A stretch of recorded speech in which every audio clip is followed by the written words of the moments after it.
Attention. Welcome to the Different Spectrums podcast. We dive into the wild world of mental health discussions. Get ready for profound talks, a sprinkle of humor and sarcasm, and a touch of colorful language.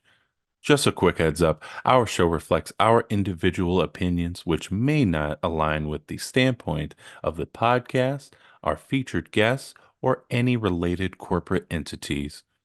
Our mission? To illuminate through laughter and satire because everyone needs a good chuckle. Chill out and don't stress over the small stuff. Legal troubles? No, thank you. Cancel culture? Please spare us. We'd rather keep this space lawsuit free. So buckle up, have a good time, and join us as we navigate the vibrant realm of mental health on the Different Spectrums podcast. Today's episode is sponsored by BetterHelp. BetterHelp connects you with a licensed therapist who is trained to listen and give you helpful, unbiased advice. By using our link, you can get 10% off your first month of therapy. So, Naz, as a therapist on BetterHelp, what has your experience been like? I've been doing it since January 2021, and it's been really fun and exciting. I've been able to reach clients all over the United States and the world. I've had good relationships. I've had folks that I've had for a couple months and a good handful where I've had for almost 2 years now. So it's magnificent. I've enjoyed my time and my clients. I love them. Awesome. You can do it all from your phone or computer via phone call, video chat, or messaging, however you feel the most comfortable. Let BetterHelp connect you to a therapist who can support you all from the comfort of your own home. Visit betterhelp.com/DSP or choose Different Spectrums podcast during sign up and enjoy a special discount on your first month.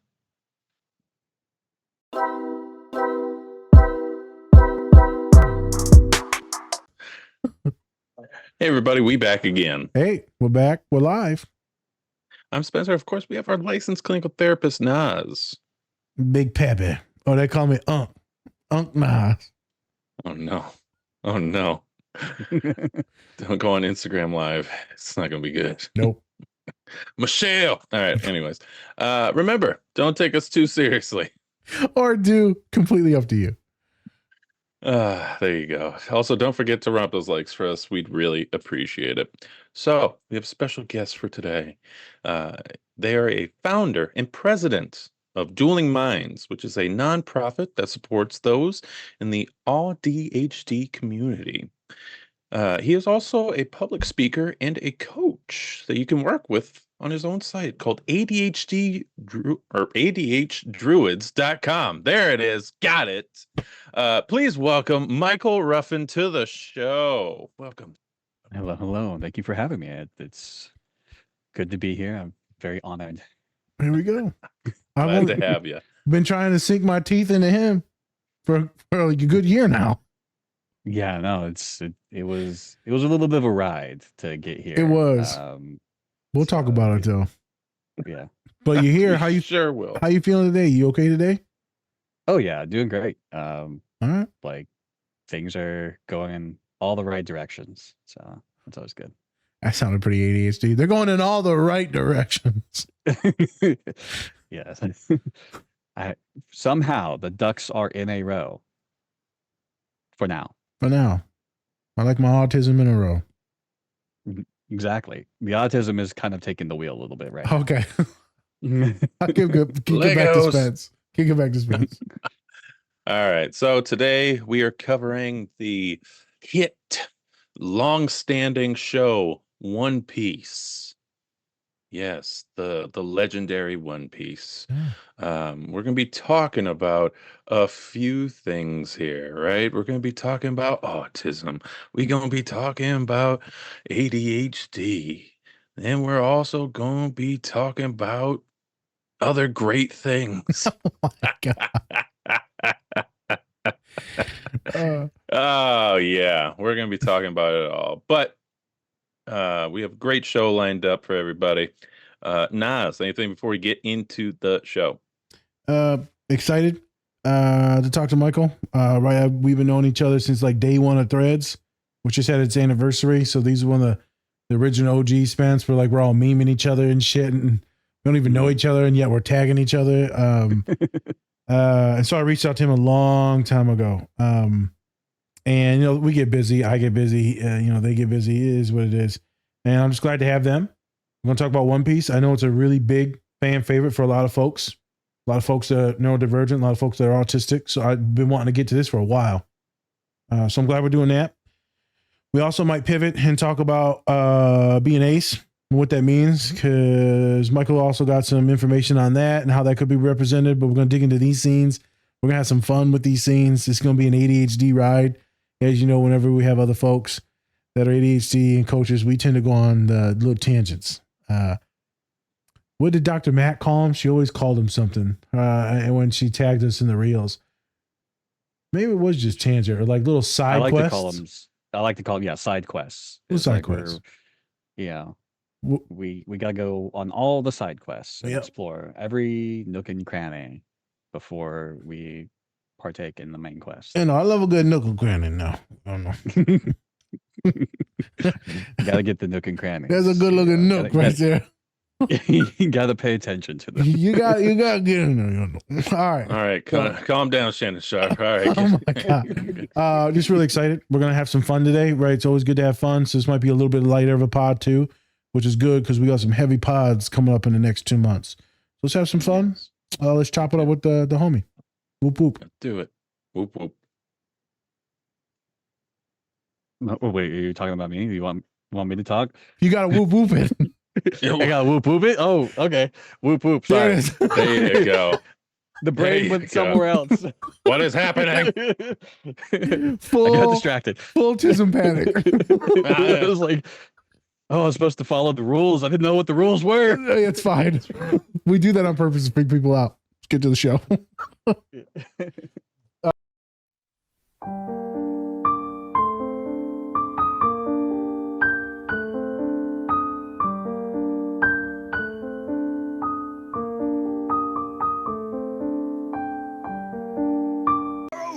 The City of Gold, the Emerald Ruins, and the Great One Piece. The fools who dream of these fictional treasures don't notice the real treasures that surround them. In this age of oceans, the very men who are brave enough and capable of navigating currents end up chasing these ridiculous dreams and die in the process. Whenever people speak of these dead idiots, they always say he was happy because he died living his dreams. Ha! No, he died because he was a fool. So when I see people chasing dreams of One Piece, I get disgusted! Luffy! You're a weak pirate, just like they were. And as long as you're hacking around, you'll make us, the real pirates, look like trash. Get out of here, you scrawny punk. You're killing our buzz. Way to go, Bellamy! Get lost, you body Bellamy! Bellamy, give these people what they want. Tear into them! I'd be more than happy to entertain. Yeah. Luffy, Zoro, forget all that pacifist crap I was talking about earlier and take this jerk out! Zoro, no matter what happens, don't fight back.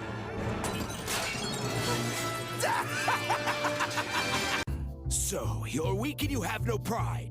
You refuse to get into a fight, and your head is swimming with silly daydreams. They sound like children. More like little girls.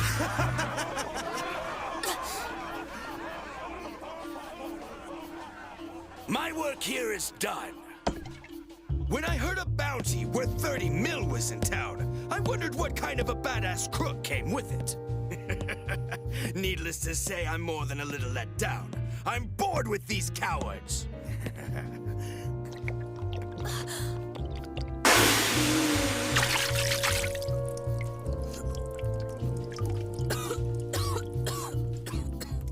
Quick, get them out of my face. Bye, ladies.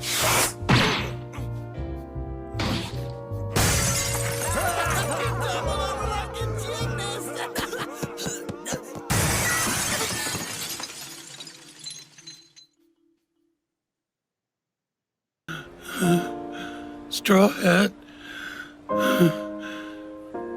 don't do this. It's my fault. I'm the one who screwed up, okay? Please don't forget your promise. Like I said, you can't defy the celestial dragons even if they kill someone. There was a time when I was a pirate, a criminal. This is the punishment I deserve for doing all of those horrible things. I didn't mean for everything to turn out like this. I just wanted to make amends with Nami however I could. Even if it wasn't much, I wanted to be helpful to you and your crew. But I screwed that up, I guess, just like every other time. I wanted to do something right for once and show Nami how sorry I am. Hachi! All my life, all I've ever done is cause trouble. I'm sorry. Forgive me. That's enough! Stop all that annoying babbling, fish, before I shut you up for good! How dare you! Don't look at me like that! You're gonna get in really big trouble! Don't do it! Easy. You see this? Straw Hat Luffy. He's serious. Now you're annoying me too!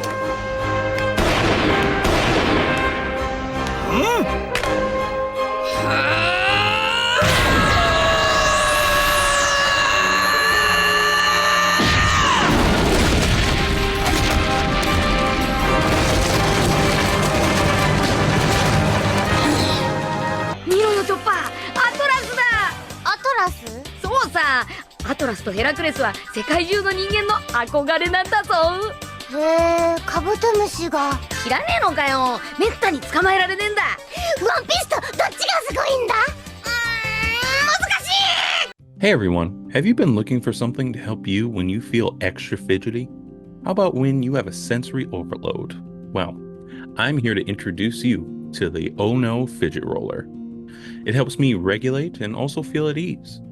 The Ono roller comes in 5 different materials, including plastic, aluminum, steel, titanium, and silicone. You can use our code DSP10 to get 10% off your order when you visit onoroller.com and get your roll on. And we're back again. Hey, we're back and we're live. Hide your cats, hide your dogs. You motherfuckers. Got one cooking. Got one cooking. That you're vegetarian. Michael's out there showing that street meat, boy. I'm sorry. He disobeyed one too many times. Oh my God. It's not even your dog, it's your neighbor's dog. I'm sorry, people. There was just a lot of funny stuff. Leash your pets. That's the moral of the story. Yep. Leash your pets. Leash your pets. Spayed, neuter your dogs. They taste better. Oh my God. They're pure. I'm sorry. It's politics. Stuff gets said. I'm autistic as shit, and I can't stop repeating stuff, so it is what it is. But we're back and we're live. Yes, we are. We sure are. Before we get into everything, just wanted to say, rest in peace to the late and the great James Earl Jones. Been a while since we've recorded anything, and so just wanted to say rest in peace to him. So many great movies, characters that he's been a part of, and he had over 190 credits as an actor. Jesus. Which is ridiculous. And then also not counting when he was also in plays as well. Okay. Because he did Fences. He was the first iteration, I believe, for Fences. Okay. Great film / great play. And so just wanted to say rest in peace to the great. So. Well, he was part of my childhood, growing up. And it's devastating. Not many celebrity deaths really impact me because like I kind of have that separation of like I don't know these people, but like when they're that integral to your like growing up and childhood and fandom and stuff like that, like there's an impact. Yeah. That bruh, people started posting that Lion King stuff. And I was like, oh, I couldn't breathe, bruh. When he's talking to Simba and I reposted it on our page, Spence, I was like, damn, why'd y'all have to post this? And then you see how many of the folks from who've passed away from all the Star Wars movies too, and it's just like, man, it's kind of sad. It's extremely sad. I don't know, Spence. I feel like we're doing a lot of these now. These remembrance rest in pieces, but I guess we're getting old. People getting old, but there's been young people that have passed away in the last year too. Yeah, totally. And it's unfortunate that we have to keep on doing that, but at the same time, circle of life, right? That's just how it goes. Yep. That's how it goes. How it goes. So glad we got to experience them. Yes. And what they brought to the world, and hopefully everyone gets to go back and watch some of those things, and maybe it'll hit a little bit deeper, maybe some, right? Because I rewatched Lion King and I was like, bruh, some good stuff in here. I think this is why like art is so important to culture. Yeah. Like creativity, art, making stuff, leaving things behind for people to enjoy and help you through whatever you're going through. Yeah. Yep. Rest in power, King, and Lord Vader. Lord Vader. Lord Vader. King Jaffe coming to America. Yep. Oh yeah. What was his name in the Sandlot? He was that badass baseball player who Earl Monroe. Nope, that's not it. Earl Monroe. Big Bob. Earl the Pearl.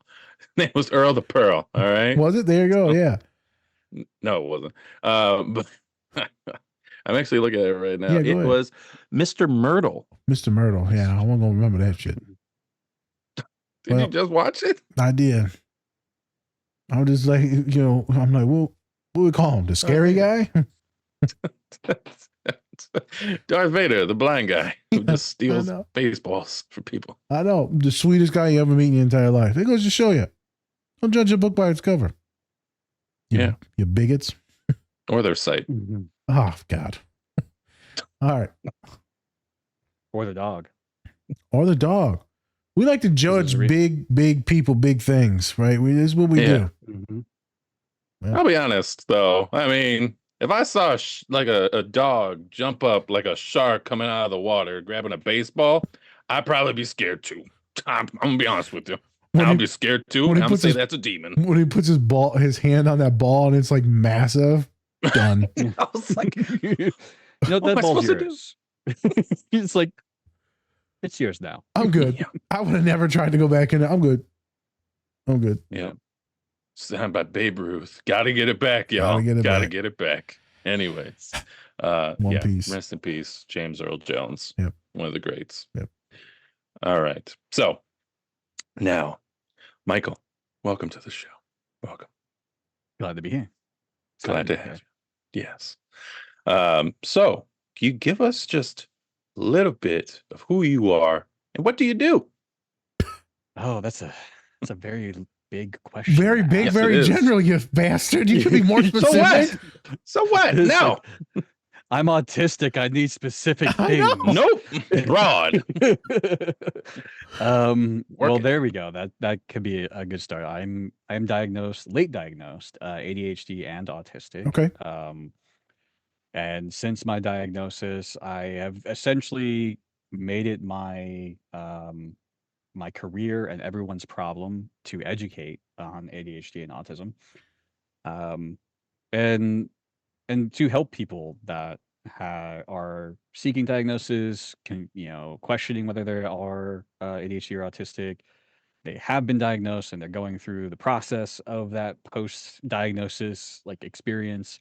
And so I started becoming a coach. So I help people one-on-one. Going to be doing group coaching in the near future. started a peer support group. So because I know not everyone can afford coaching, so I was like, hey, I want to provide some accessibility. So I started a peer support group that we've been running for over a year now. It's been quite successful. We have like anywhere between like 30 to 50 people, sometimes upwards to 60 people show up every week. Um, and then from that peer support group, we wanted to do more. So we created a nonprofit organization called Dueling Minds, in which I'm the president of. And where that goal is to help with community. So through peer support, the Discord community, and helping people like connect with other like-minded and like neurodivergent people to help with like accessibility to coaching and one-on-one support. So actually getting some support network, and also finally, like the one thing that I'm really passionate about is helping people become self-sustaining. So we want to help people find the right career path for their brains. So I'm currently working on a few projects with some people to help develop like mentorship programs, to like provide information and to help people like understand like what is the step-by-step process to get into XYZ like career field. Right now we're kind of focusing a bit more on like the gaming industry and like journalism and media and things like that. But I hope to expand that to as much as possible. So, and part of that too would be helping educate the businesses themselves and companies themselves to create better and more friendly like environments for neurodivergent people. So a lot on the plate, but I'm like, this is what my passion is, and I'm excited to do it. See, knew you could do it. Yeah, you did could it. do it. And honestly, you're doing a lot of great things. Yeah. And that's why I wanted to get a little bit more broad, because you have so many things that you're doing. Yeah. And I'd rather you tell us how you're kind of doing that and what you're kind of facing also with that. So thank you for doing that for me. Appreciate that. Yeah, no problem. So I kind of also wanted to ask, how did you come up with the name Dueling Minds, and what does that represent? So when you are dual diagnosed, it is a unique experience. So there are people that are just ADHD, there are people that are just autistic, and like that, it's like, to me, it's like you're one brain, right? Like you're an ADHD brain, you're an autistic brain.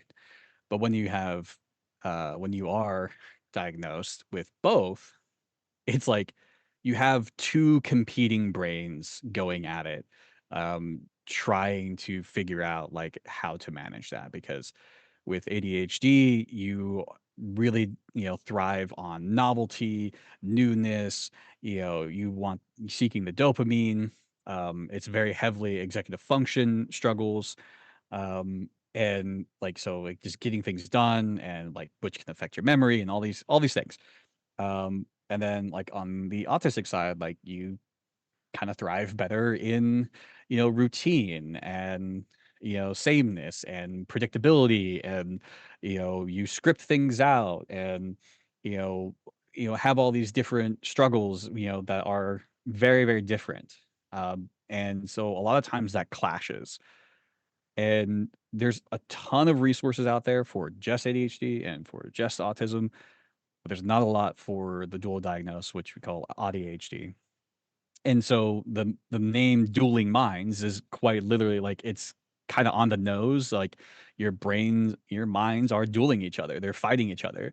But it's also like, because we're nerdy, like we're a bunch of nerds doing this. And so, there's, a fantasy theme to it. Like our logo's two dragons I with saw it. and yeah, and so like it's a multifaceted, name and logo. And it kind of like really represents like who we are, and what we are striving to do. Yep. I got no questions for him right now because he's answering them so well. I can't even be a jackass and be like, why? Like, Why are you doing that? yeah, you know, why you like numbers? Like, I don't know what to say. Like, he's just answering things Great good. question. Yeah. Well, All I only right. like prime numbers. Prime numbers. Yeah. Prime numbers. So The best ones. since I forget what prime numbers are, sometimes I'm like steak. You're like, wait a minute. I'm like Those steak. odds or evens? I I'm don't gonna know. go prime steak. It's not even that. It's like 3, 6, 9. You know, something. Damn, she fine. Oh my god.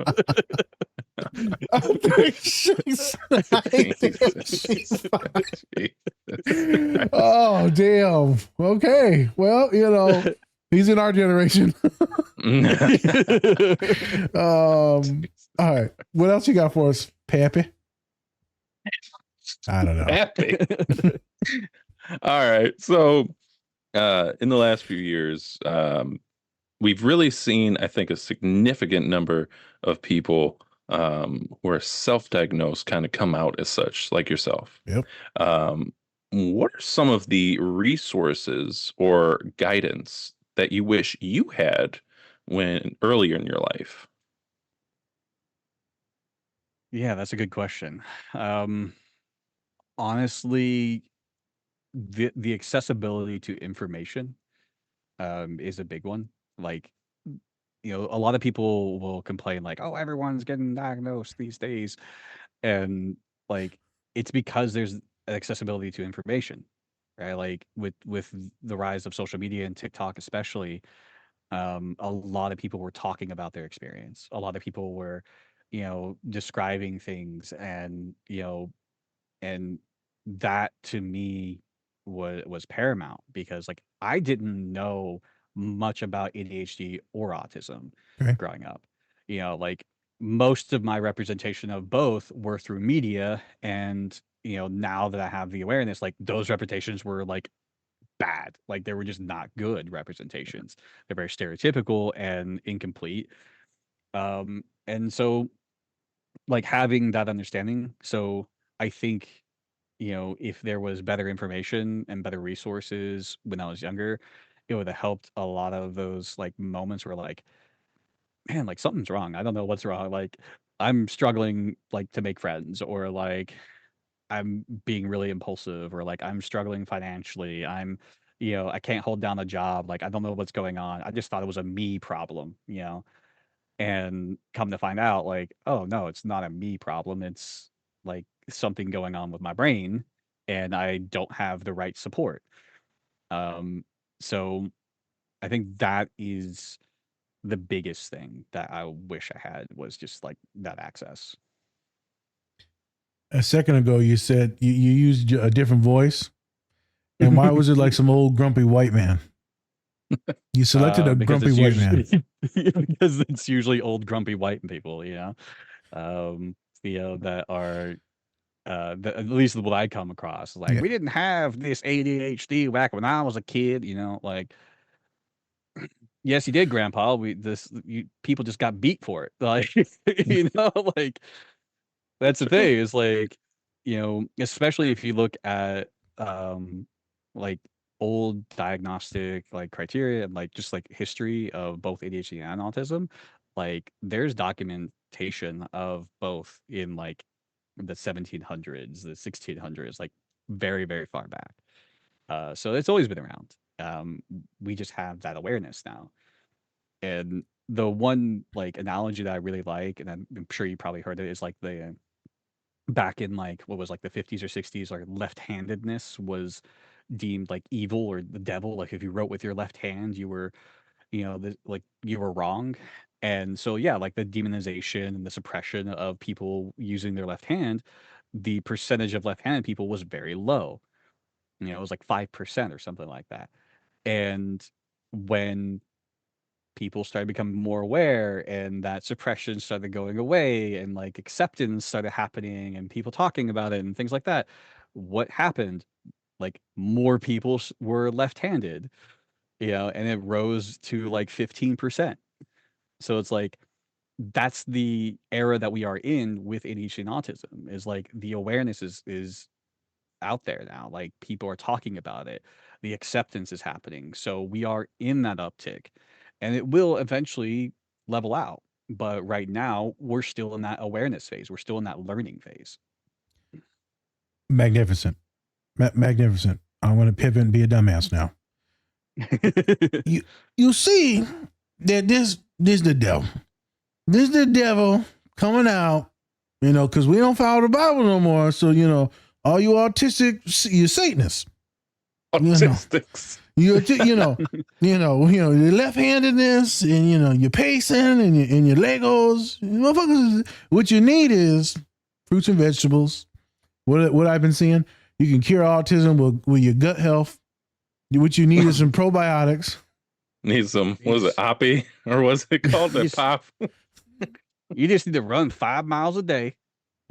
Eat healthy. Yep. Get some fruits and vegetables. And what's it? Magnesium. That's what everyone says. What you need is magnesium. Magnesium. Cures all. Cures all. Magnesium. What my dad said, because he was scrolling through our Instagram and liking some stuff, and then it led him to Kennedy Jr. talking about the increase of all these different things, and he's like, autism's increased, astronomically, and it's the fruit, it's the food, it's the vaccines. And I'm like, here we go.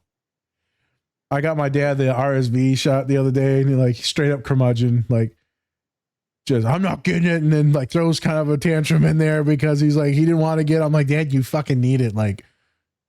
If you get sick again from RSV like you just had, you were literally sick to death for a month. It's I got the COVID vaccine, and now I'm autistic. Yeah, so that's what I was saying. I was like, now that we all got our shots again, I'm like, I can feel the autism is strong in me. Now I can do math. I have a superpower. It's called autism. I'm socially awkward. Can't make eye contact. I love chicken nuggets. I really love chicken nuggets. I like his voiceover voice. His voiceover voice is really good. Pretty good. It's pretty good. It's kind of scary. Yeah. My mom was left-handed. And I say was because she went to Catholic school. Oh. And if they caught you writing with your left hand, get that ruler real quick.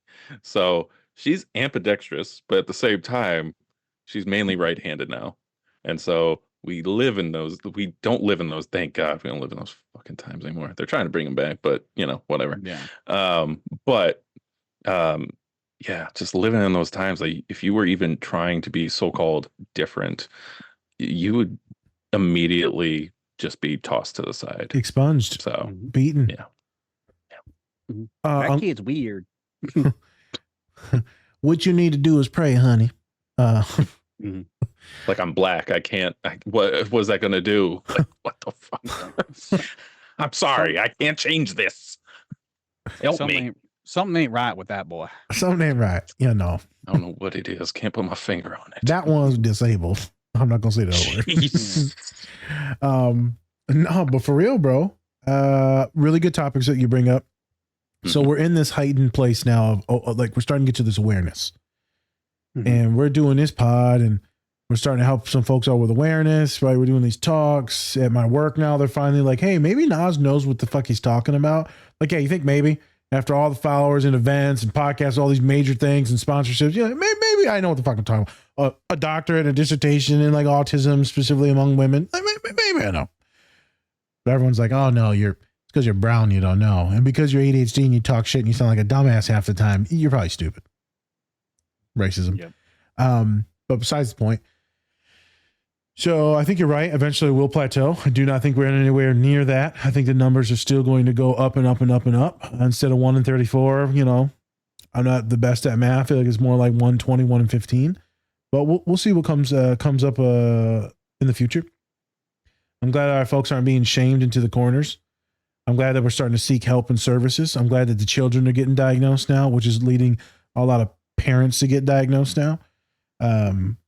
I got family members reaching out to me to work with me as a therapist because their kid's autistic. And I can't wait to work with them because I'm going to be like, it's one of you. You're the problem. One of you autistic. You just shout to Taylor Swift. It's me. I'm the problem.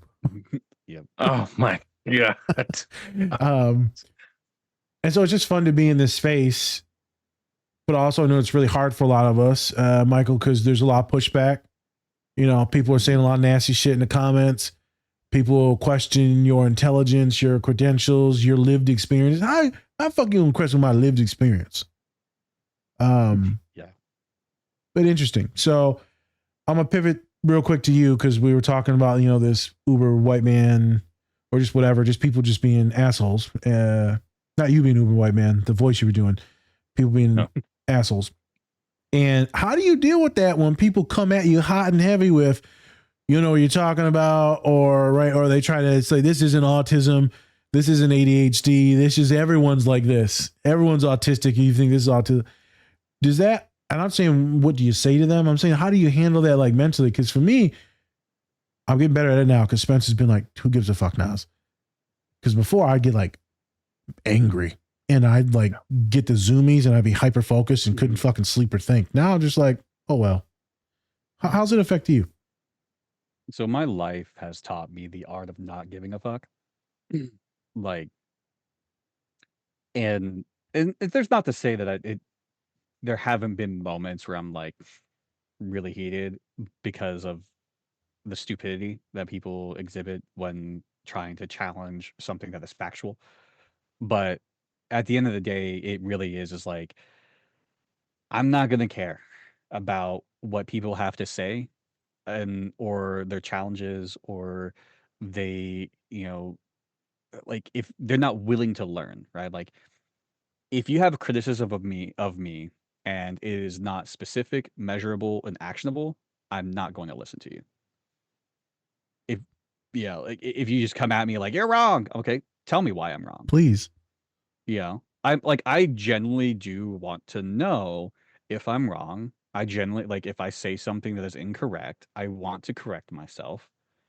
You know, and if you provide me with valid evidence and like criticism, I will have a conversation with you. But if you come at me like a dumbass, I'm gonna match your energy. And like I've been a content creator for a long time. Okay. I grew up in a military household. I have an older brother. Like the art of not giving a fuck and trolling just kind of was like developed in me. So like anytime I get a troll or someone trying to come at me and like I'm able to match their energy or I just make fun of them or in rare cases I've even turned people from a troll into a follower and fan. Oh. Yeah. Like, especially Nice. like doing live streams and stuff like on Twitch. Like, I've had people come in and try to insult me, and I'm like, come on, man. Like, you're the come in here, waste your time with that weak of an insult. Like, if you're gonna insult me, like make it personal. Like, try to actually hurt me, you know? Like don't waste your time and my time doing this.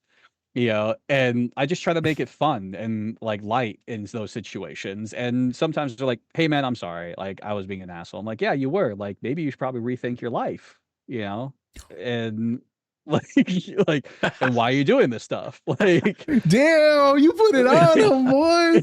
you know, like it's like I'm sorry you're probably hurting so much right now that you have to go after other people to make yourself self feel better. But like, fuck, like you know, try to be a better person going forward. Like and sometimes they stay, sometimes they, you know, probably go right in their journal crying. I don't know. Oh my God. No, they probably just, I'm not going to go where I was going to go with that. So real quick, a pivot, and then I'm going to kick it back to Spence. I saw something you posted the other day on Threads, and you said someone came into your support group talking shit. That had to have been traumatic because, not because of you, but because I know you're probably protective of your humans. Yes. Like that I think is a case that did affect me more because it wasn't me, right? Like if you come at me, I can handle it. But they came into the space that I created and that was it's supposed to be safe for other people, for a lot of other people. And while I, you know, those people were like those are the type of people I'm like, I like want to find out your information and call your mom and tell you what like tell them what you're doing on the internet type thing. Like, you know, I don't have those skills, but I know people that have those skills, and I was very tempted to reach out to them, but I didn't because I just, decided to let it go. Yep. But yeah, like those situations are, you know, a lot more impactful because it's like I'm creating this safe space for people. It's a very vulnerable space, and like, yeah, I'm very protective of that and the people that like decide to join. Rightfully So so. like, Yeah. if that was a like, should I find out where they live and contact their work and family and tell them exactly what they're doing, or should I just let it go? And this time I let it go. Okay. All right. Well, I'm glad you were Don't there. fuck with Michael. Yeah. Don't fuck with Michael. No, he'll find it. Michael gonna use I his taking skills. I have a certain set of skills. Like, okay. The funny thing is, like, it's like I have one of my good friends is in cybersecurity, and I've talked to him about this before, and he's like most of the time he does like he works for the government, and like he's like it's not that hard to find people, like.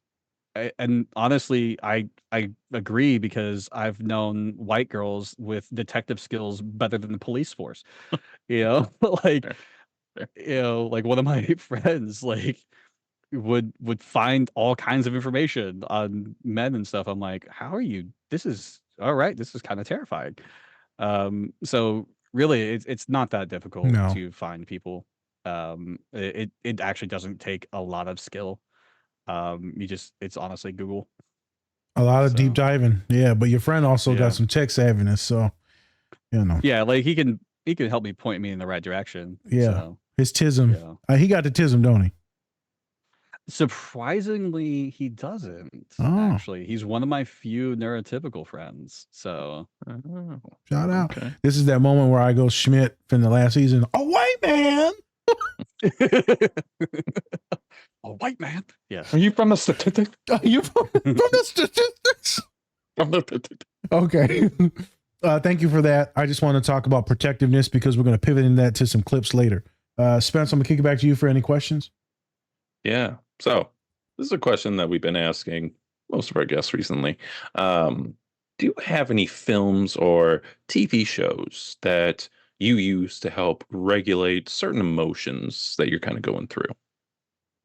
So I'm probably one of those rare people that very rarely rewatches shows. Oh. I like if I rewatch something, it's because it's that good. Okay. Right? Like something that is very, I might, wait like a couple years for some shows and like rewatch it because like I don't remember it.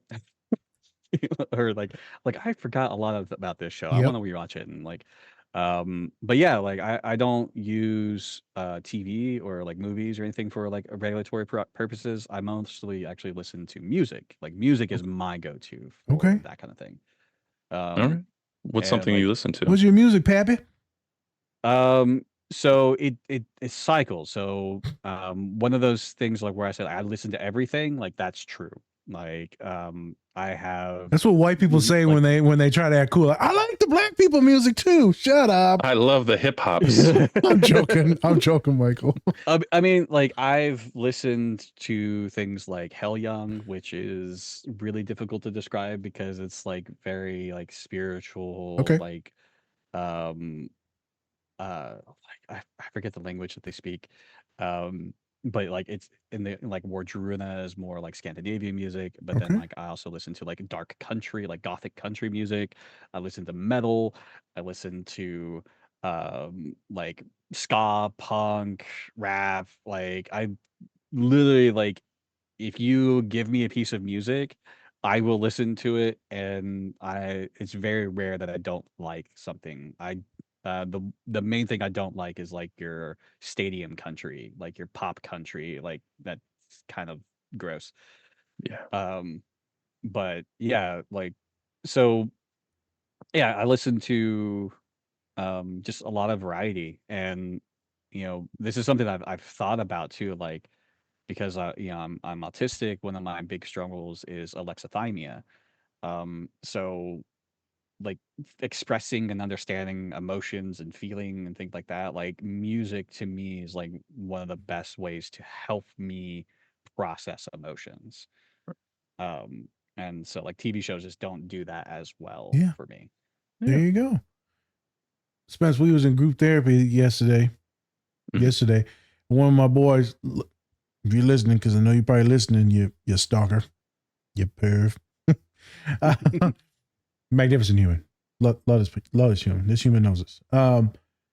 He said he loves metal, and I've been on this, right? And he's had me listen to some of stuff, but he said there's this new music to listen to is metal and like jazz.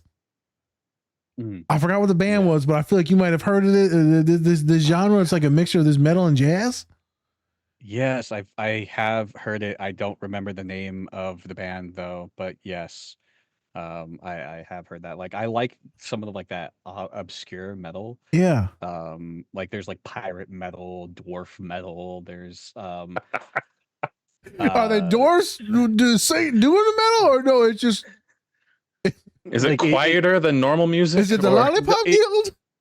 It's like when I say dwarf, like fantasy. Dwarf. Oh, okay. Yeah. Oh, yeah. We about to get canceled, man. Turn it up all the way just to hear them. Like, wait. But yeah, like so there's a lot of different like obscure metals, like genres out there. Like but I listen to like Sleep Token is like called prog metal, like progressive metal. Like Sleep Token is really good. Like, okay. But then there's like I went to a concert. One of the last concerts I went to was New Year's Day, Avatar, In This Moment, and Ice Nine Kills. And like Ice Nine Kills is really cool because like they do songs based off of horror movies, and it's like really fucking cool. There you go. Real quick, do you put any of these songs on repeat and you repeat the songs and albums, or no? You one hit, you're done. One pump, you're done. Yeah, like there's a lot of things that will latch onto. Like I'm also big into musicals. Okay. There's actually a musical. It's a concept album called Epic the Musical, and it is a concept musical album based off of the Odyssey, and it is like has a chokehold on me. It's fantastic. Like the music, just like the storytelling in it, everything is phenomenal. And like honestly, like the like they release in sagas. And the last saga that they released was like there is one particular song that was honestly like incredibly emotional, and like when I first heard it and like listened to it myself, like I started crying. I'm like, why am I crying? Like because that was like the alexithymia stuff. I'm like, oh okay, like I'm feeling things. So like it was very cathartic and like and healing, and I was like, all right, like this is why I love music. In there, man. Yeah. Like I'm leaking. Yeah. What is going on? Rah! My Max. fluids. Max. I'm feeling. Oh, the Grinch. What a classic. What a classic. Oh, I love how autistic you two are. Awesome, man. Awesome. Thank you for that. Thank you for sharing that. Yes, thank you. Yeah, I think with that we can get into the show. So, One Piece. Yes. Before we kind of get into like the scenes themselves, what made you, out of all the animes, out of everything that you could do, why'd you pick One Piece? I think One Piece has one of the like best representations of autism in like anime, and honestly, like it is one of the longest running shows, animes. It's incredibly popular. Like there's a huge variety of demographic of people that watch One Piece. I think it has a really good like connection to people, and like I it's probably like the easiest anime to really like dissect and decipher like the characters and things like that. It's honestly just a great show too, like in general. So like if you haven't watched it, like it's worth watching. There you go. And I think also like it has to be like one of the most long running animes out there, I would think. I mean, it's been on a while and 1,300 episodes, like you were saying, that's a lot. So, There are some anime series that are longer. oh Um, shit. yeah. He Googling. He Googling. Yeah, like where you find? there's what is it? I'm spacing on the names. Well, you got to clear your websites because you were looking up that other asshole. I know you found his address. He's watching him on his Google camera. Let me exit out of this. I'll save that for later. So Case Closed has been airing for 28 years. Yeah, damn. I didn't even know that one. Yeah. Yeah, there's some like Chibi Maruko-chan has been airing for 29 years. There's another like children's one that's 30 years. Wow. That's crazy. Like there's some that are way out there, but it's pretty up there though. How many years it's been running? 20 some years? Yeah, it's like 25 years. That's nuts. I think the longest running anime is 53 years. So wow. Holy shit. Yeah. They were just drawing. The first thing I thought was everyone who started that show is dead. That's the most morbid fucking thing I thought about. Like they're all dead. Oh, most definitely. Yeah. Even the voice actors are like, it's over. It's over. I can't do it. Started in 1969 and has over 2,640 episodes. Oh wow. God bless those. But let's be honest bastards. though. Let's be honest though. Like One Piece though, even though those other shows have probably been lasting longer, I feel like this one, especially with One Piece, it's in the culture a lot more than say those other ones, right? They're running, but they don't have the cultural impact that One Piece had. The cultural impact in the West and like Europe, like I think that's the big thing is like One Piece has expanded past like the Japanese culture. Okay. Yeah. And has actually breached into Western culture and and it has become culturally significant to the West as well as Japanese culture. So like I think that good clarification. And like yeah. Yeah. All right. But when you can do that jump, that shows something there though. If you can do that jump. Dragon Ball Z. Yeah. Dragon Ball Z. Yeah. Yeah. Dragon Ball hit Z. all households. Naruto, Bleach. Naruto. Yeah. Yeah. So there's a few in there. So there's a few culturally significant animes. Yeah. Real quick, so that's why you picked it. What made you finally watch this? One of your friends recommended it, or you got an ad for it, or what happened? So I've been watching anime ever since I was like, nerd. Yeah. I would say I've been watching anime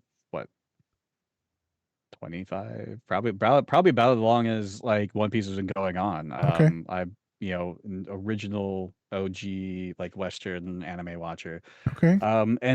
And so many people told me like throughout those years, like, gotta watch One Piece. And like my brain was like, no, that's too long. It's too much of a commitment. And it just kept going and going and going. I'm like, fine, I'll sit down and watch it. But the caveat, what really got me to finally sit down was I found a website. It's a fan-made website. It's not official. It's called One Pace, and it cuts out a lot of the filler. It's open edited, and like I don't know the legal part of it, but it's there. It exists.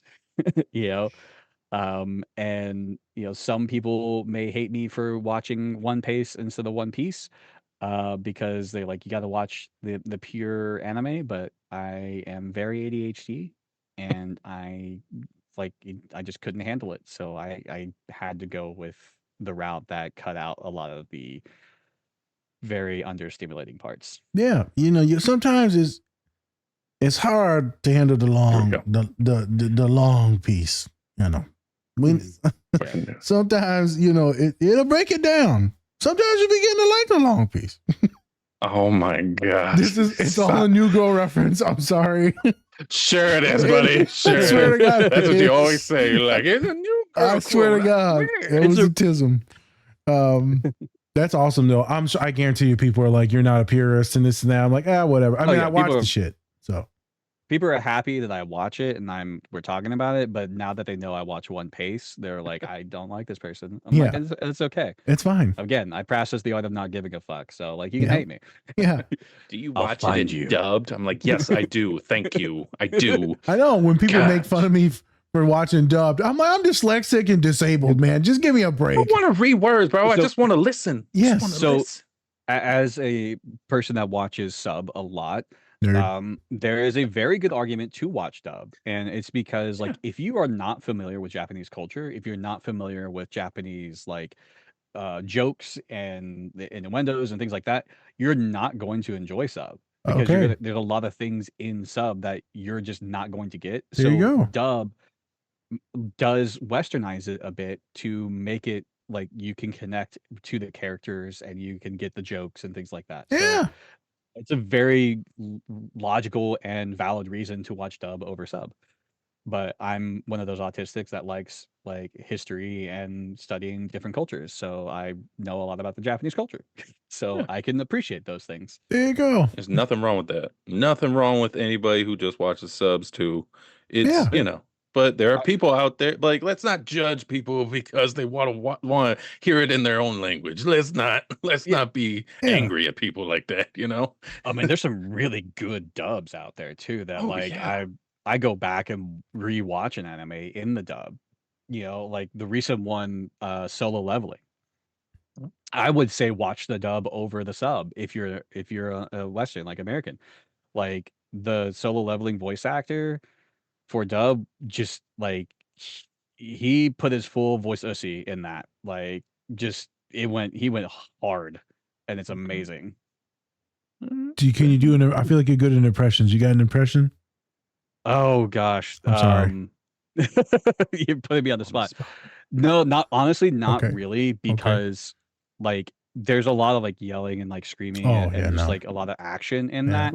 And like the voice actors on TikTok, I don't know names. I'm sorry, but That's fine. he's talking about like how he actually like was bleeding from his like throat for how like hard he was going and like how much effort he put into it.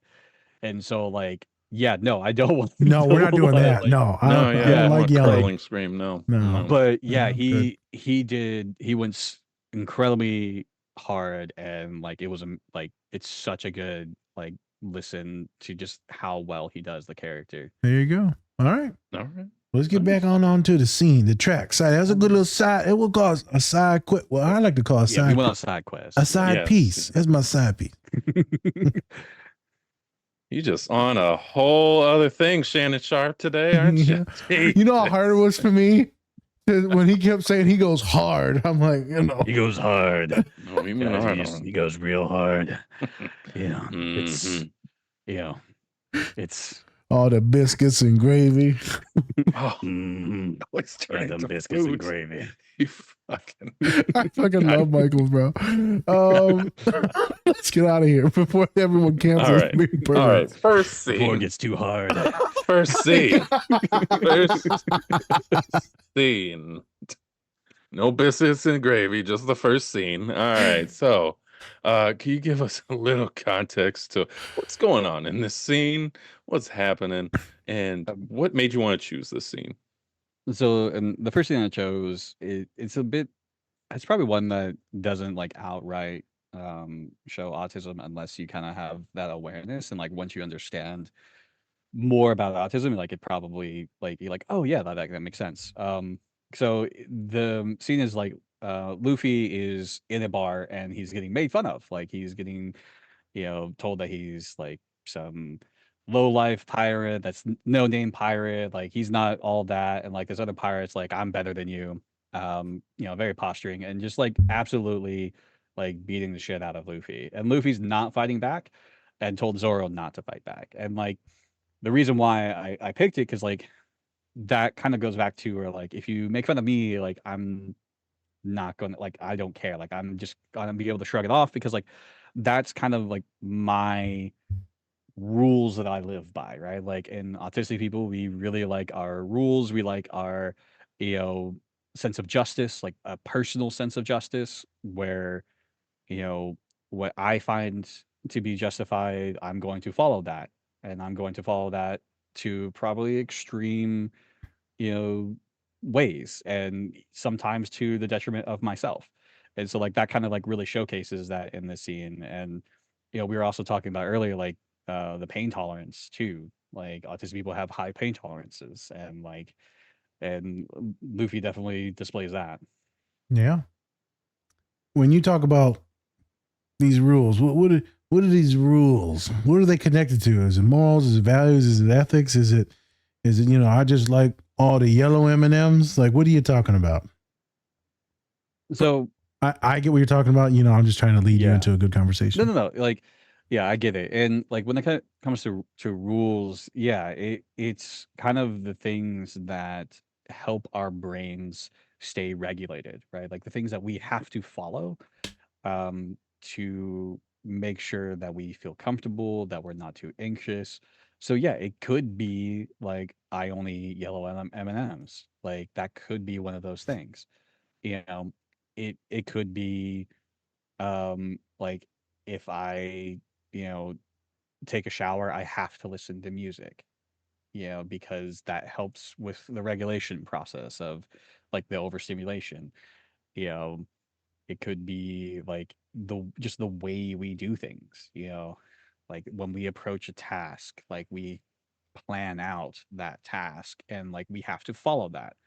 And like we set routines to our days and like how we do things. And if there's disruptions to those, like it can be very dysregulating, it can be very overwhelming, and you know, we we just kind of stick to them.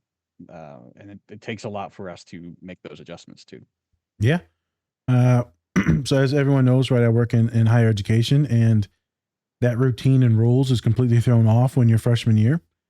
It gets thrown off when students go back home or go on vacation and they come back. Again, it throws everything off. What are the rules? How am I supposed to act? Now I'm this college individual. When you get into your sophomore, junior year, again, it changes. When you go back into the real world, again, it changes. And so my students will come to me completely deregulated, and they're like, I don't know what the fuck's going on. I'm having panic attacks. Well, we know what's going on. You just went through another change. It's not difficult, but everyone seems to think that it's not that big of a deal, or it shouldn't be that big of a deal, or like, why is this, you know, messing me up? And it just does, because you have to refocus and realign back what you need to do and why you need to do it, and get more it's about getting comfortable too with it, right? In that new routine, that new rule, that new mindset. When should you get up for your classes? When should you get up for work? When do you need to take a shower by? What do you need to eat during the day? You have to think about everything. And all these things are somewhat black and white. And if it gets thrown off a little bit, it fucks some things up. You miss the bus, flat tire, fucks things up. We all have Plan rules. changes. Yes. Yeah. So we all have rules. I like to say that. It's just some of us that are autistic, right? This neurodivergent mind, more important. The more important. And then people were like, well, it's fine. Don't worry about it. You know, me, you, and Spencer would be like, I'm not fine. I'm not fine. Don't tell me it's fine, asshole. I'm freaking out right now. Yeah. It's like you told me that we were having dinner at 6 o'clock. It's 6:15. Like, why aren't we having dinner right now? Yeah, like, oh, it's fine. I'm just getting ready. Like, but you said we were having dinner at 6 o'clock. Why aren't you ready already? Like, why does it take? Like, there was no preparation. Like, you didn't tell me like, oh, hey, I'm running behind. Like, usually that's enough, right? But like, if you just tell me like 6 o'clock, and then all of a sudden 6:15, 6:30 rolls around, you're like, I have no new information. I'm starting to get stressed out and dysregulated because I planned for 6 o'clock.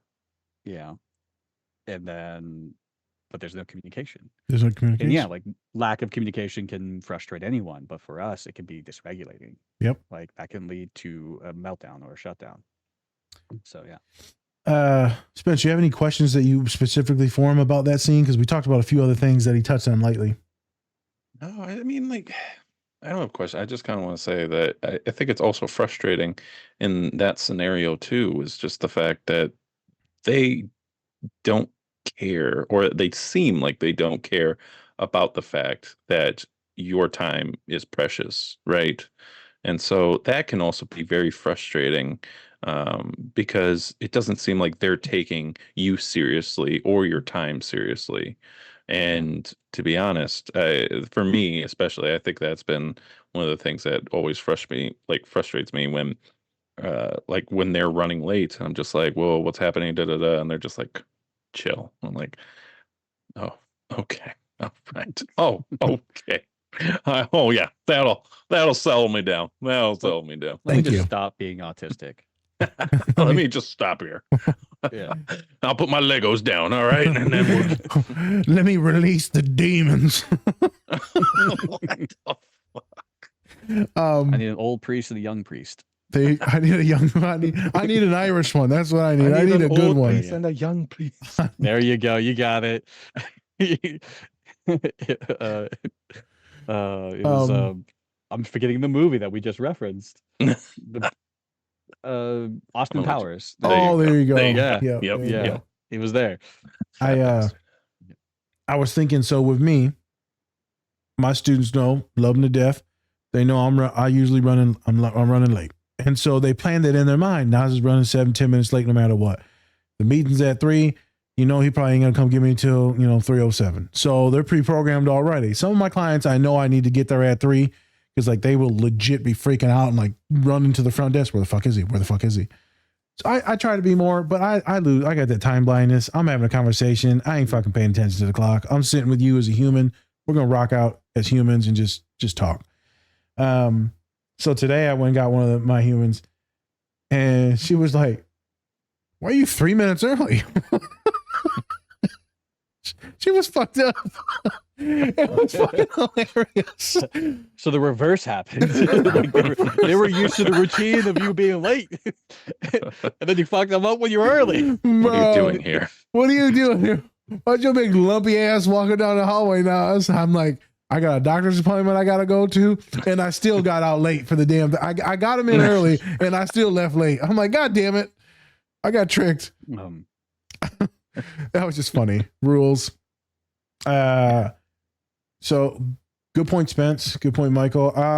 When you talked about this passivity, do you think a lot of autistic folks are passive, or do you think it's obviously a diaspora, a spectrum? Do you think a lot of folks are like aggressive, more blunt? I guess bluntness doesn't mean aggressive, but like, I feel like it's a mixture. What I've seen, a lot of passive folks, a lot of very loving, empathetic folks.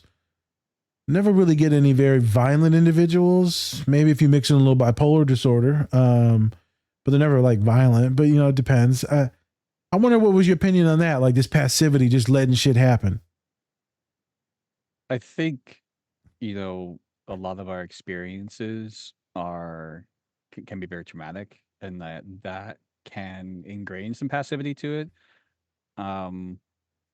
But I think also our just normal state, like I don't want to speak for everyone, but I like a know. lot of the people that I've run into, my own experience, I've like personally too, I've always been much more of a passive person. Like it's not that I don't confrontation is always uncomfortable, For but like everyone.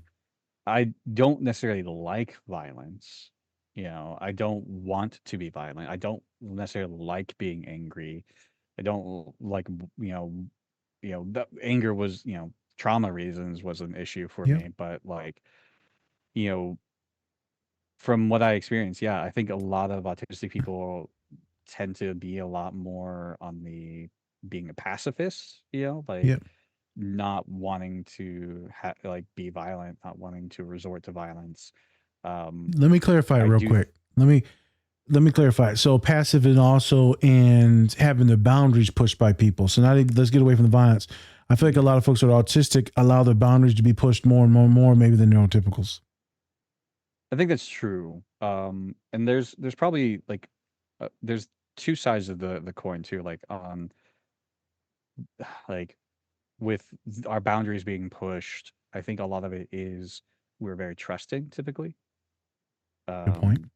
So there are ways that we want to be people pleasing, right? Like a lot of us struggle with people pleasing. A lot of us struggle to make friends. So typically we might be more willing to allow boundaries to be pushed. typically might be do more things that are passive to get people to like us, because if we're passive, then they're going to like us. Like if you know so that can lead into very um harmful relationships and dynamics. And that's why, like, learning boundaries and learning how to set them and learning how to uphold them, and like learning that you're not being mean when you're holding a boundary, and learning how, like, what manipulation tactics are, so Yeah. you don't become emotionally reactive to those things too. Um, so I think that's another thing, is like, we might be sometimes more susceptible to like reactive abuse, like people pushing our buttons more and more and more, because we tend to be passive and passive and passive, and then they poke, and then we finally do react. And when we react, because we struggle with emotional regulation, those emotions are really large and they can become very explosive, right? Like, and we're feeling everything all at once, and so that reaction looks way worse than probably what it is, and like that leads to meltdowns and shutdowns, and that's where shame is, and like people can use that against us, and like there's so many different You're right. ways that this can go. And one thing I do want to talk, I was thinking about with like the passivity and like more pacifists, like one of the intersectional side of things is with like black men and brown men, like being more perceived as violent or aggressive because of autism. Yep. And so that's another side of the coin too, like on the intersectional side of things, where like me, like I'm white, so I'm still a big guy, like I'm 6'2", but like I have that intimidating size, but like it's not as near as what other people experience Mm-mm. in other places. So Yep. Good point. Yeah, good point. Yeah, I just wanted to, since he's just getting his ass kicked in that scene, I figured it was good to talk about the passivity, the word that you brought up in the pre-production. Yeah. Spence, I talked about, earlier, of like this like us taking a good beating. And I've, me and you have been doing this for a while, and I tell you, a lot of my clients can take a lot of abuse, and it's fucked up. It's not a good thing, but I mean, it's kind of interesting that, we take it, and then we blow up. And I guess I work a lot with clients, and Spence knows this too, and with ourselves, is on this podcast, what's leading up to this blow up, this meltdown, this deregulation. Can you point it out? Can you see it going from a 5 to a 7 to a 9 to a 9.5 to a 10? Can you see it when you're like, I'm getting frustrated, I need to back away from this? I need to remove myself or tell them to go away. I need to go to the bathroom and just chill for a minute. I need to go for a walk. Do you know where you're at that place before you get to like, I'm going to burn this motherfucker down. I hate you. Murder was the game. Before you get your Tupac songs on, Machiavelli songs, and you're like, okay. Bang, bang, motherfucker, bang, bang. Bang, bang. And I think I struggled with that for an extremely long time. So my clients, even in group yesterday, were like, broke down, and they said it's hard for them to deregulate, or it's easy to deregulate, hard to regulate. And then they looked at me like, shit, I can cry and stop crying within seconds. And some of my clients are like, how? I've been practicing this shit for a long time. And I know what my trigger points are, unless I know how to put in little speed bumps, right? If you're driving on the road, stop you from going fucking 70 where children are playing, the speed bump. Now you're going to go back down to 20. So with folks with alexithymia, it's tough to sometimes point those out, but sometimes we can do somatic stuff, figure out how the body's feeling. We can figure out who our triggers are by doing some visualization to see how our body, our heart rate responds. If there's even any flinches in there, what brings us calmness. So there's ways to do this. And this is what I kind of advise for folks that are constantly taking a beating is, how can we set better boundaries and know when we're getting abused? How do we know when we're getting like manipulated? And so working with a therapist, verbal processing out with other autistic folks, also with other neurotypical folks, because they can maybe point it out better than some of us. Like, hey man, this ain't normal. It's like when you go to college and like, I thought I was normal, my family was normal. And like, Now you was getting beaten. Huh? Sorry to be funny about that, but like when I got around college, they were like, this isn't normal. I'm like, but everyone at my school gets a good beating. This is just a brown experience. And then you get around all these white kids who are like, I've never been touched in my life. And I was like, this is a thing? What did your parents do? They put me in timeout. Timeout? Is that where they beat you? No. Sorry to make light of it. Wait, Go when you ahead. said timeout, they just knocked you out? When I does can't remember the 30 pain, minutes of my life. Where'd Yeah. it go? Where'd it go? like as soon as I heard timeout, I was like instantly, I'm like, why does my body hurt from lashes? It's a normal experience for a lot of us of color, and that's a whole racial thing and protection thing. That's a different day. Michael, you get ready to talk about something when I was talking about this. I was. I You lost my lost train it. of thought, and the train derailed. There were no survivors. The Jesus Christ. Spencer's They did. face. They all did. Rest in peace. Rest in peace. You were saying something, and it triggered the thought, and I was like, that's a really good topic. And then it just Okay, so we were talking about trying to figure out the abuse and manipulation. It's really good to consult neurodivergent folks, but also neurotypicals. yes, knowing what a boundary is also important, because a lot of people that I talk to, when I talk to them, like, hey, do you know what a boundary is? And it's like, well, it's telling someone like not to do something. Like, no. It's like a boundary is never telling other people what to do. It is what you are going to do in response, right? Like, oh, hey, you continue to talk to me like this, so I'm going to leave.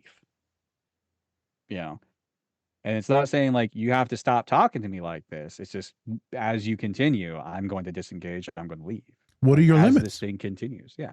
So like that's a great thing to learn as well, because I think a lot of I've come across like autistic people that they think boundaries are like you can't talk to me that way, or you got to stop talking to That's me. not all Like, it. it's like it's like, yeah, you can disengage from people. You can you don't have to talk to everyone, but it's hey, because you're in this space and you're talking, I'm not going to be in this space. It's you're removing yourself from a situation, and that's the best way to really set boundaries. And like I use them as like you know testing kind of to see how people are going to react, right? Like if you say like, hey, I don't like I don't like you saying these things, so I'm going to leave, or I'm going to walk away. Like if they react in a negative way, if they're defensive, if they're you know attacking me for a boundary, then I know that this is a person that's not going to respect my boundary.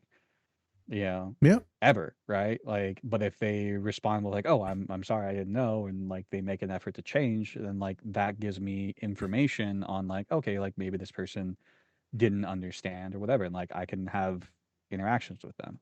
So like that's a great way for autistic people is like use data, right? Like you know use logic, use understanding, like use what you can when like learning how to interact with people. Yep. Like you don't have to be a perfect communicator, because we communicate differently than non-autistic people, so there's always going to be that struggle, but you can learn different things to implement in communication to like mitigate and prevent as much like abuse and manipulation as possible. Yep. Find your limits. Find your thresholds, figure out what freaks you out, what doesn't, and then you just alter. You alter things and you refine things, right? I'm thinking of a little sander. You sand it down, make it nice and smooth, but it changes. Right? I like all the shapes. There's an autistic moment right now. I like all the shapes. All right. Goes in the square hole. Spence, TikTok scene. let's move it down to the second scene. Yeah. So we see that Luffy has his friend and he's down. He's down for the count, right? From the long D. Pretty sure he got shot. 90% sure he got shot. Got shot. Another black man dead. I'm just Another black man.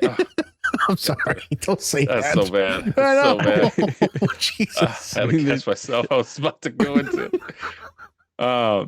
And then we see that Luffy Even though everybody's warning him, like, hey, if you do anything to this celestial dragon, that's it. That means it's death. That's it. You're done. But even though he knows that Luffy is defending his friend, and then he goes up to the celestial being, punches the shit out of him. All right, just gave him one of those punches where he rolls up his sleeve and then bop, So, um, we wanted to talk about just the other side of kind of Luffy's thinking, right? For himself, he's more passive, but when it comes to others, he's going to be defending them no matter what, and he's going to use violence in this case to defend them. Um, what really? So I kind of explained a little bit about the scene, but is there anything else that you kind of want to talk about, Michael, about that scene, or any other context, I should say, maybe for it?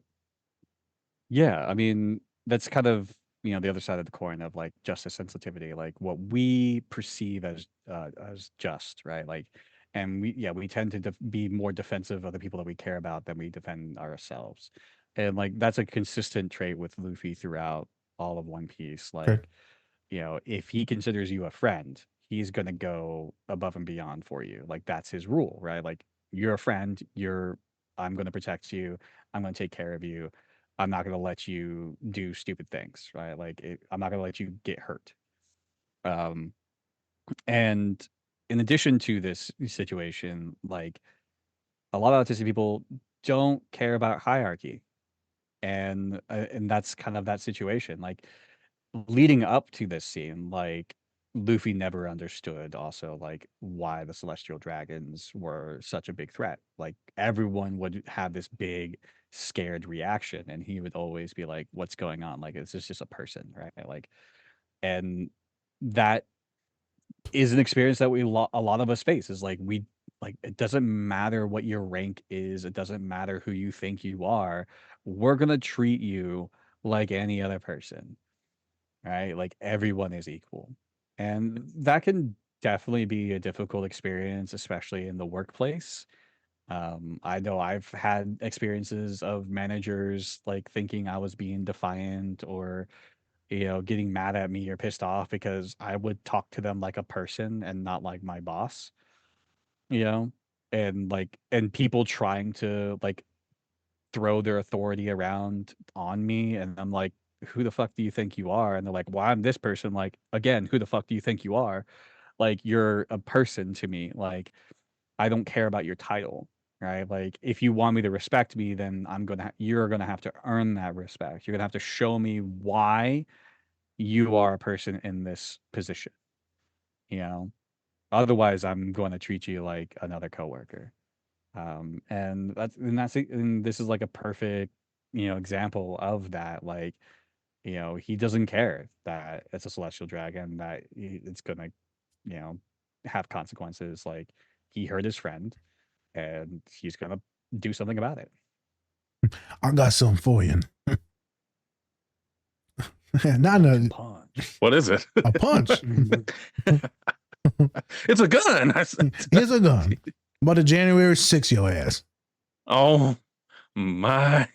Well, I mean, he was Lord. walking up the stairs. That's what I envisioned, right? Them going up the. I'm just saying. So Luffy, wait a minute. Luffy's Luffy's a magma. mega people? Yeah. He's the horn guy. He was autistic. The horn guy from January 6th. Oh my. Yeah. God. I'm sorry. I'm sorry. I'm sorry. I You're perverted like, this. that's my white man right there. That's the white man that I needed. A white man. A white man. Oh, white man. Real quick, what the hell is Luffy's ethnicity in this show, anyways? Because do we even know? So in the live action, Yeah. he's Brazilian. He's Brazilian. I should know this. I mean, you don't have to know everyone's ethnicity. That's not you. What race are they? Tell me. I think yes.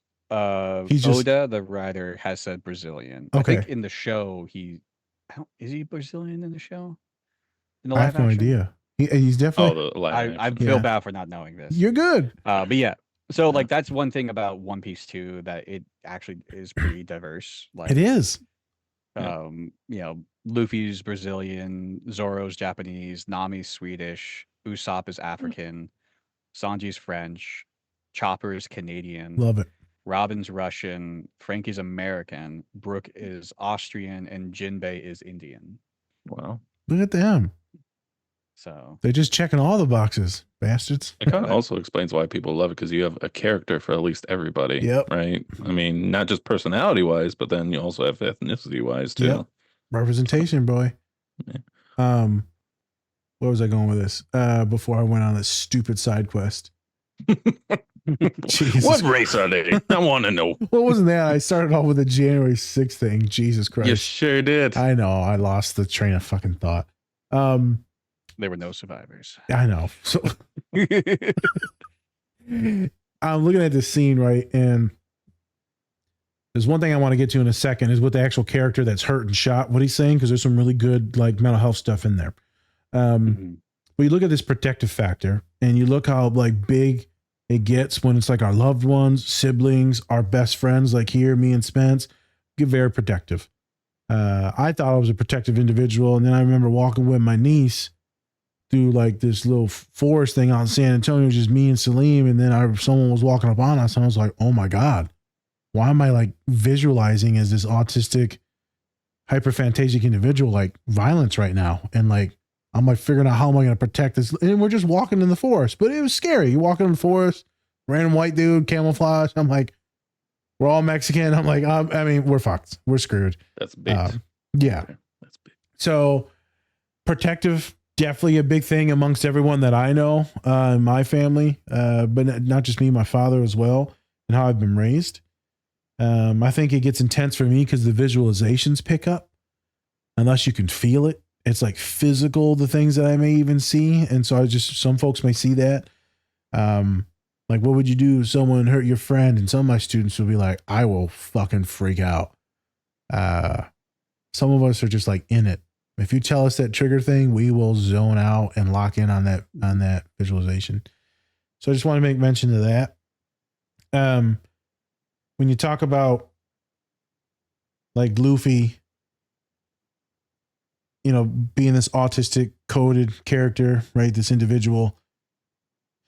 And he doesn't give a shit about this hierarchy. Now I'm coming back to what the hell I wanted to say. This hierarchy. I like to treat people just normal. Like, I mean, I get that you got a title, but I've gotten in trouble for not calling people, you know, doctor, or not addressing them by sir, or not addressing them by professor. I'm like, why am I getting yelled at right now? Like, I addressed you professionally and honestly and authentically as a human to human. I think about it also when I'm talking about marginalized identities too, and trying to teach young kids, like young men at this fraternity the other day. No one goes into fraternities. My big ass, I got privilege. I can go into fraternity. And it's all white boys. And I'm sure they got a lot of racist shit that they probably think too. But I go in there and I'm teaching them how to be good people, good men, good sons, good individual, good humans. And what does that mean? And, you know, I bring up queer identities and I'm talking about, you know, hey, some of y'all might not agree with this shit. It's fine. Maybe some of y'all don't know nothing, don't like trans people. It's fine. But I'm talking about what is it you as men in this room and how do you love people, protect people? You want to talk about suicide prevention? Because that's what we're talking about. So how do you show up and treat everyone with this love and compassion and empathy? Put all your judgments away. I said, you come around me, I'm going to make sure you feel safe. When I die, you're going to be like, I was around Nas and I felt safe and we laughed. And they said, well, how do we help our brothers out? I said, you do what I just said. All you seniors in here need to be helping out these freshmen and setting the tone. I'm trying to talk to our population is how to help our population because we as men suffer so much. And we cope with these horrible coping skills, drugs, alcohol, increased amounts of like sexual activity, horrible intimacy issues. We blow up internally and then externally on people. We transfer things on people. And it's just a lot of unhealthy things. Violent, you know, going through all the way through suicide, intense. And so days like yesterday were magnificent. That's why I couldn't sleep last night because it was magnificent to reach through to all these awesome young men. And then I started getting the emails at 9 o'clock, 9:30, 10 o'clock. Like, Nas, this was dope as shit. And then they told me some personal stories, and I just want to thank you for showing up and being real with us, because no one does that. It's always presentations. I'm gonna give you stories. And realness. So I was trying to protect those young men yesterday, even if I know some of them are perpetrators of violence, even if I know some of them are sexist, racist, all the isms. Because I know the young people can do better. We can change as people. I firmly believe that. All right. You got any sauce you want to put in there, Michael, before I ask you something about that other character? You don't have to have any sauce. I mean, I think that is very important to discuss, especially in the realm of autism, because in men, because there is a very real pipeline of autistic vulnerable men to white supremacy and radicalization. So your red pill movement, your Andrew Tates, and people like them prey upon vulnerable autistic men because we are isolated. We struggle to build relationships and connections. We struggle socially. We communicate in different ways.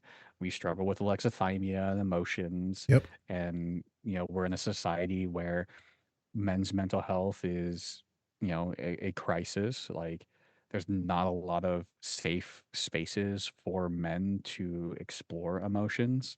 Yep. And you throw on autism on top of that.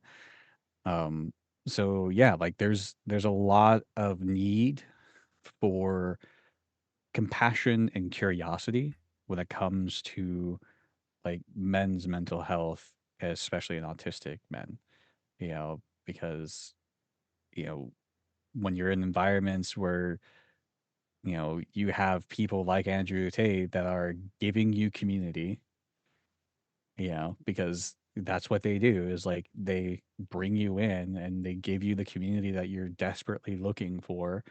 And then they give you a target to focus your anger and your hatred and your emotions at. And it doesn't teach self accountability. It doesn't teach like self regulation. It doesn't teach like it doesn't teach all the necessary things for you to actually develop healthy relationships. And so it's just like this perpetual cycle of like vitriol and like people staying unhealthy. Facts. Very susceptible. I didn't even know who the fuck Andrew Tate was until Spencer told me. I was like, who the fuck is this guy? And Spencer's like, this dude is dangerous. I was like, it can't be that bad. And I was like, holy shit.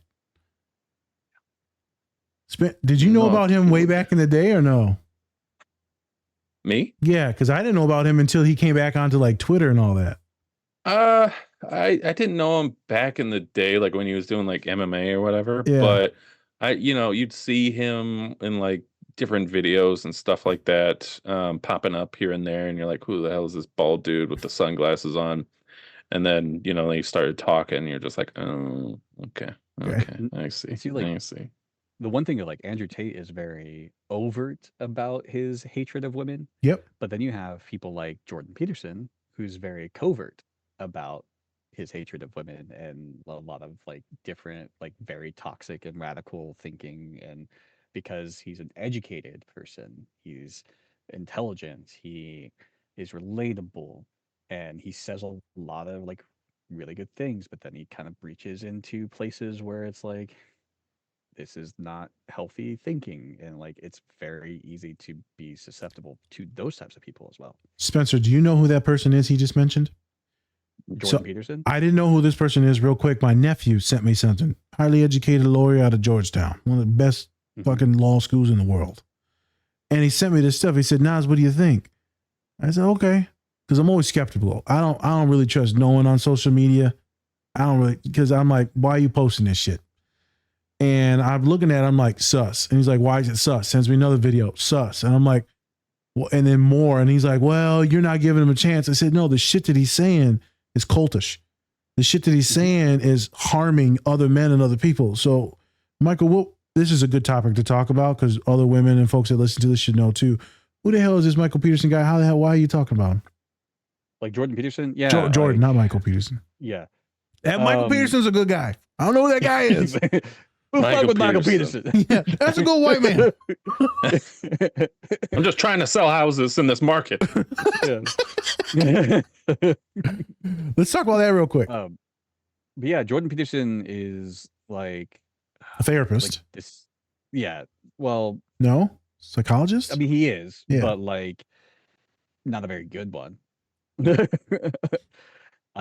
yeah, that's the reason why he is has this following, right? Like he is an educated person, right? Like, Educated. and so he has knowledge of mental health, but then he throws his own personal bias into it, and then he kind of throws in kind of like language that is very anti-woman, and then very much like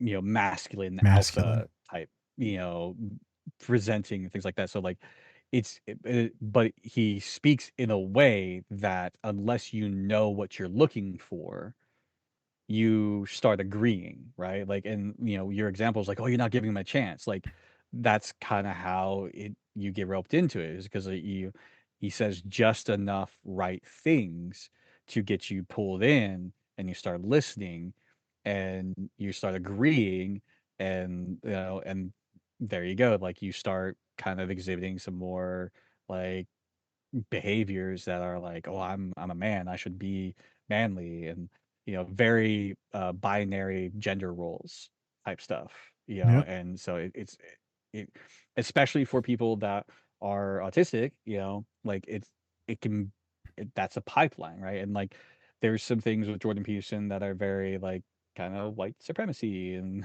there's Yep. dangerous things that like, and there's like dog whistles and stuff like that, like, and if you dog whistles are inherently hard to catch because that's by design, right? Yep. Like if you think of a dog whistle, the only people that can hear it are dogs. So like when people say things, it's for people that know, right? And you have to like educating on that stuff is really difficult because there's a Difficult. lot, and if you don't know and you start hearing it, like it sounds logical, it sounds right, and you start agreeing, but then you perpetuate that dog whistle, and then you perpetuate that, and then it spreads. Spence, I would love to send you some clips of him, but then it's going to fuck up my algorithm. And I don't want to. I just looked him up. I think I've seen him on socials You have. before. I probably have. You have. Right. Also, he's Canadian. Good looking white man, dresses in a suit, good hair. Good looking white man. I'm not gonna lie, he's a good looking dude. He gets pretty privileged. Yeah. Suits are always awesome, and so people are like, "Holy shit, this motherfucker's come from money. He knows what he's talking about. He's educated. He uses the words. He's suave. He's a wooer. He's a little sociopathic. He's a wooer. Has 9 million followers on Instagram. That's lovely. Yep. That's good. Yeah, he has a massive audience. Massive audience. I got students that send me his shit, and then I was like, and then the student that sent him to me, I'm like, this ain't a good man. Right. Not a good man. It's one of those things where, like, if someone says they listen to like Joe Rogan, Jordan Peterson, or Andrew Tate, it's an immediate red flag. Yep. We got to start thinking about what are they listening to, what are they saying, what are they thinking, how are they interpreting, what are they saying. It can be for everything though, right? Like, yeah, shouldn't that be for everything? Yeah. But yet we nitpick on kind of what we defend and what we don't and stuff like True. that, and because True. we have our own biases and everything like that. But It's good you to should always be questioning. cautious. Always be cautious. But some people just drink the Kool-Aid, bro. Yeah, True. like, if you do listen to those things, ask questions, research, look into things. Like, it's one of those things is like, educate yourself based off of what other people say, right? Like, I never expect anyone to take everything I say and Is the truth. believe it The gospel. 100% Yep. all of the time, right? Yep. Like, I want people to challenge me. I want people to research. I want people to like fact check me. Like, I want that, but it's people like Jordan Peterson and Andrew Tate and Joe Rogan that they don't want to be fact checked, and when they are fact checked, they don't do anything about it. That's also like, are the people that you're following, do they have integrity enough to update their perspective? can you take in new information Yeah, and as it's change presented, yeah. your, your viewpoint on something? Your consciousness. If a person cannot do that, then that might not be a person you want to consume their content or be around. Yeah, you don't need to take it as like the Bible. Thank you for that. And speaking on some of that, because this is also good things for, because a lot of women listen to the podcast that identifies women. This would be also good things for them to know too. If like they're sending you shit or reels, or you're like, you're seeing them, start paying attention now. Okay. Real quick. So this character, he says some stuff, and I don't know, I can't remember everything that he says. He said, I was dying, and he's like, I wanted to do something right. He was doing like a little soliloquy there, and I was like, that was some pretty good shit. Do you remember what the hell he actually said? I don't know if you got the tism to remember what he said. Yeah, he was so the context of that too is he was part of a gang, a pirate gang, actually earlier in the season, that in the pirate gang that he was a part of took over uh not Robin's, Nami's village, right? So he was part of Arlong's crew. Oh yeah. And Arlong's crew like terrorized Nami's village for years. And so Hachi was trying to make amends for that because like he was part of this gang and crew, not gang, but pirate crew, um, and regretted his actions, right? So like that's another kind of thing where we're talking about like making changes and growth, and he did commit these atrocities, right? Like he committed these crimes, and his soliloquy was like, I wanted to do something good with my life to like show how sorry I am, to try to make up for the things that I did, that he did. So like, yeah, like that's kind of the whole story behind that. Awesome. It's a great visualization and metaphor, Spence. Like for those of us that are hyperphantasia, alexithymia, this is what it looks like. This is when people are like, hey, we've got a lot of fucked up past. Maybe we were toxic in the past, me and you joking, maybe bullying people, whatever it was. And then we're like, I got some stuff to make up for. And you hope that you leave a good thing for others. It maybe also gave me the flashbacks of like Darth Vader at the end there, when he sacrifices himself for like his son at the end, right? It's that instant change that changes the whole universe. So I just thought it was really good. Yeah, and I think one of the hardest things for anyone to do is to confront their own like harm, right? Like to actually look at the behaviors that you have done and go, oh, I hurt people. It sucks. Right? Yeah, it sucks. It's really, really uncomfortable. But it's something that we have to do, right? Like it's something that we have to confront. And if you're someone that struggles with alexithymia, processing those emotions can be really difficult because you're just angry. You don't know why you're angry. Yeah, and then you have to be like, oh, I'm the asshole, and then you don't know how to deal with that emotion, right? Like what do I do with this now that I realize that I'm the problem, you know? And yeah, it's emotional regulation issues, like trying to regulate that, to process that, to understand like what do you go like where do you go From here. from that realization?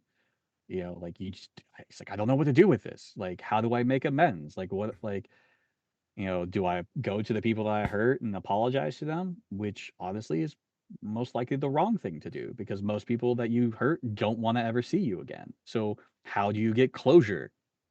Yeah. It's a lot to deal with. An autistic mind will explode with this. So I've got clients coming in from the summer with like, I've just fucked up everything in my friend group. I'm the biggest piece of shit on earth and I should die. And I'm like, pause. We'll figure this out. But all they're doing is thinking about it and obsessing about it. And I'm horrible and I'll never be able to make amends. And I can't say I'm sorry. And how do I become a better person? All of that. It can get really toxic.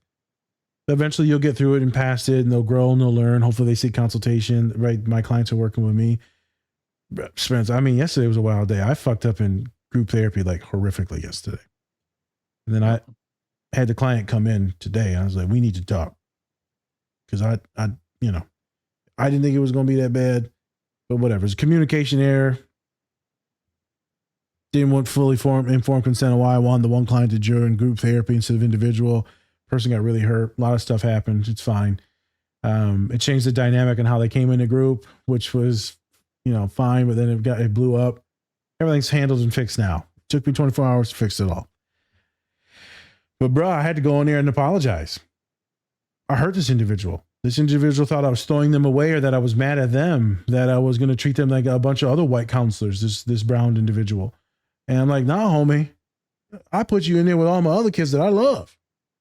I want to see you more frequently, weekly in group therapy, not just once every 3 weeks for a month. So I admitted to my mistakes and he said, don't worry about it. It's fine. I said, no, I fucked up. You don't have to accept the apology. Just know that I fucked up. I wasn't clear. My autistic ass was just like, you'll be fine. Sent you an email. You'll be good. Is what it is. So we all fuck up. I just wanted to put some respect on that. Let's get into this last scene. Let's get out of here. This is just a funny one. Yeah. Bugs. Bugs. Have you heard about bugs? Sure have. Sure have. Yeah. Have you ever been on a quest and you're like, I'm going to stop for a second and find these books. Look at this beetle. Yeah. That shows like the funny and lighthearted side of things, right? Like, and the passion that we can have for things that should be celebrated, right? Like, and that's why I chose this scene, because like Luffy is like info dumping on Chopper about these beetles, and then at the end Chopper asks him like, oh, what's more important, the One Piece, the whole reason why you're on this grand quest, your motivation, your dream, or bugs? And he's like, I can't decide. Like, he couldn't decide. He's like, that's a hard question. And that's very real, right? Like, when we are really passionate about something, we put everything into that, and like we consume it, like it's what makes us happy, and like those things should be celebrated, and like it doesn't have to be anything, that you have to turn into a commodity, right? Like it can just be a pastime. It can just be True. something you love, right? Like you don't have to make money from it. You just like, if you love bugs, amazing. If you love sharks, amazing. If you love Lego, if you love Star Wars, Lord of the Rings, whatever, like whatever your special interest is, like that should be celebrated. Yep. History. Like, there you go. There you go. This is the way. Mm-hmm. This is interesting. I got a person I'm working with and their partner loves bugs. Immediately I'm like, they're autistic. Yes. Yeah. Well, there were some other data set points too. And I was like, and you're autistic. Most likely you're talking to someone besides the point. And they love bugs. That's their special interest. But they're an exterminator. No. I was like, so you love them, but you murdered them? I thought that was murder interesting. what you don't love. I don't know. I was like, maybe it was like bug control. It's like, stopping the wolf population. I was like, what do you think about this, Michael? I love wolves. Honestly, I think it makes a lot more sense, because probably does. someone who is very passionate and knowledgeable about bugs probably knows the best and safest ways to control populations and to prevent damage and prevent harm, especially if it's like an ecosystem thing. Like, what if these are invasive species of bugs that don't belong here? They need to be removed. They need to be taken out because they're damaging the ecosystem. So like, yeah, like someone who's really passionate about something is probably the best person to handle that. Fuck, that was fucking awesome. Yeah. These are when he was talking, I was like, this is like the best and safest and harm reduction way to do it. I was like, this hello bugs. Hello. Jesus. These were not harmed. I'm going to hell for that one. Sorry for anyone that is Muslim. Sorry. Shut up. I'm going right to hell. Shut up. I know. That was such a fucking great answer for that. Fuck. That was. Who better to work with that population? You're right. There you go. Feel like a fucking idiot. Look at yourself. Like, you're working with those who are autistic. It makes Because sense. you have autism, But I'm not right? murdering them. No, he's murdering some of Well, them. I don't know. I saw the bones in the backyard. I don't know what they were. Those are the dogs that I ate from my neighbors. Oh,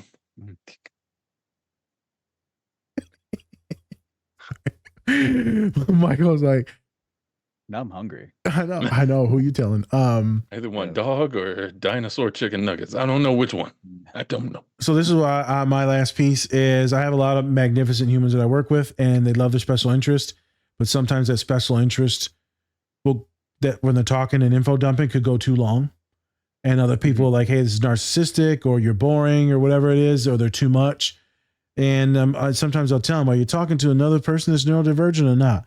Because neurotypical will be like, this is terrible. But another neurodivergent person, maybe like me, an autistic person, like I love learning new things. And if like you're knowledgeable about it, I'm all for it. Yeah. But sometimes it can be a little too dry or a little too like one-sided.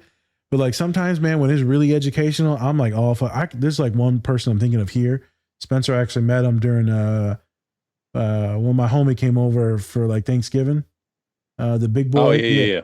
That Yeah, motherfucker that dude was can cool. info dump about some shit, boy. And I just be like, yup. Yeah, and I think that's where we learn the self-regulation and learning how to process rejection as well. Like when people are not as passionate about the things that we are, and not taking it personally. It's a good way to do it. Like, because I'm ADHD and autistic, right? Like, so I'm very interested in learning, but there are times where my brain cannot focus. Yeah. And it's not a personal thing. It's just like my brain is struggling to pay attention. So I'm going to glaze over, right? Like you're going to lose me. It's not a personal thing. It just is what It's it is. my brain is struggling. So like I will do my best to on my side of the conversation of like, hey, I honestly like I love your passion. I really want to learn about this, but I'm struggling to keep up with it right now. So maybe we can talk about this later. Yep. Right? Like, and so like that's how I try to like mitigate some of that potential like rejection. But I think it's important for us to like if someone's not interested in what we are, to be like, oh, okay, like you're just not interested, and that's okay. I'm gonna go on my way and still be happy about my interests. There you go. I know my special interest is like my job and working with humans. And so that can get intense. I remember being on a date and she's like, shut the fuck up. I was like, huh? Dude, it's like mental health has always been a big part of like my life. My dad has Gulf War syndrome. Like that was a big thing, impactful thing. I dated someone with severe OCD. Like that was like incredibly intense. Like with the OCD that I had, like my own mental health and everything. So like ever since getting my diagnosis, I've funneled all of that into like my special interests, and like it's really hard to turn off. Yep. Right. Like I talk about mental health, I talk about ADHD, I talk about autism, I talk about self-improvement and betterment and understanding and compassion and all this other stuff. And like it's really difficult to turn off. And sometimes hard to talk about other things. Yep. I have other passions, like I'm learning to be a voice actor, I'm a writer, I play video games, I'm a Twitch streamer, I have a bunch of other passions, but like my special interest is mental health. Yep. There it is. Man, I'm glad I had you on the pod finally, because I consider you as like one of the homies, a friend on social media, right? Which is kind of weird to say. I got social media friends. Hey, I actually just got back from a trip meeting in person for some of them for the first time, people that I met on social media. So like social media friends, content creator friends, they're real friends to me. Yeah. Were they all perverts? Oh, it's a joke. I mean, some profile pictures were not the same. No. There was a little bit of catfishing going on. It's fine. The orgy was a little weird. But, oh my God. I'm gonna kick over Spence, but much appreciation, man. I love that you came on. Love the content that you brought today. Love the things that you do. I'd love to be here. This is my special interest. So like I could talk for 5 hours about this. Like let's keep going. No, but yeah, I appreciate being here Yeah. and doing this. Yeah, thank you, Michael. And we definitely would love to have you back at some point. Do whatever show you want to do, movie, whatever. Doesn't matter. But yeah, we would love to have you back again because it was a great time. Any plugs that you would like to get out there for the people that are listening? Yeah, so you can find me ADH Druids. There's only one D. A lot of people will get double D. My brain. Be careful now. Yeah. ADH Druids. I'm a Twitch streamer, so that's a passion of mine. So if you enjoy Twitch, come check me out. We play story-based games. I talk about ADHD, autism. We're very mental health friendly in the community, very neurodivergent friendly in the community. Discord community. We have the peer support group. It's every Sunday evening at 7 p.m. Central. We are looking to expand into other groups, but we just have to find people to facilitate. Dueling Minds .org. That is where you can find information about the nonprofit. Yeah, I'm sure I'm forgetting things, but yeah, if you are on social media, ADH Druids is usually where I'm at. Okay. It'll all be plugged and tagged. Yep. Yep. All right, Michael, thank you so much once again. And with that, I'm Spencer. That's Nas, Different Spectrums Podcast. All right, everyone. Take care. Much love. And remember, take care of yourself. I fucked it up. Or don't. That's completely up to you. Bye. God damn. I fucked it up.